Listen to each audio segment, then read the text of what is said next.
இன்றைக்கான வேத வாசிப்பு சங்கீதம் 32 அதிகாரம். நீங்களும் என்னோட சேர்ந்து வாசியுங்கள். எவனுடைய மீறுதல் மன்னிக்கப்பட்டதோ, எவனுடைய பாவம் மூடப்பட்டதோ, அவன் பாக்கியவான். எவனுடைய அக்கிரமத்தை கர்த்தர் எண்ணாதிருக்கிறாரோ, எவனுடைய ஆவியில் கபடமில்லாதிருக்கிறதோ, அவன் பாக்கியவான். நான் அடக்கி வைத்த மட்டும் நித்தம் என் கதறுதலினாலே என் எலும்புகள் உலர்ந்து போயிற்று. இரவும் பகலும் என்மேல் உம்முடைய கை பராக்கிரமாயிருந்ததினால் என் சரீரம் உஷ்ணகால வறட்சி போல வறண்டு போயிற்று.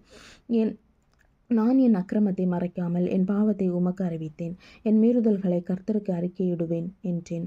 தேவரீர் என் பாவத்தின் தோஷத்தை மன்னித்தீர். இதற்காக சகாயம் கிடைக்கும் காலத்தில் பக்தியுள்ளவனவனும் உம்மை நோக்கி விண்ணப்பம் செய்வான். அப்பொழுது மிகுந்த ஜலப்பிரவாகம் வந்தாலும் அது அவனை அணுகாது. நீர் எனக்கு மறைவிடமாயிருக்கிறீர். என்னை நீர் இக்கட்டுக்கு விலக்கி காத்து இரட்சணிய பாடல்கள் என்னை சூழ்ந்து கொள்ளும்படி செய்வீர். நான் உனக்கு போதித்து நீ நடக்க வேண்டிய வழியை உனக்கு காட்டுவேன். உன்மேல் என் கண்ணை வைத்து உனக்கு ஆலோசனை சொல்லுவேன். வாரினாலும் கடிவாளத்தினாலும் வாய் கட்டப்பட்டாலொழிய உன்கிட்ட சேராத புத்தியில்லா குதிரையைப் போலவும் கோவேறு கழுதையைப் போலவும் இருக்க மாட்டேன். துன்மார்க்கனுக்கு அநேக வேதனைகள் உண்டு. கர்த்தரை நம்பி இருக்கிறவனையோ கிருபை சூழ்ந்து கொள்ளும். நீதிமான்களே, கர்த்தருக்குள் மகிழ்ந்து களி கூறுங்கள். செம்மையான இருதயமுள்ளவர்களே, நீங்கள் எல்லாரும் ஆனந்த முழக்கமிடுங்கள். தேங்க்யூ.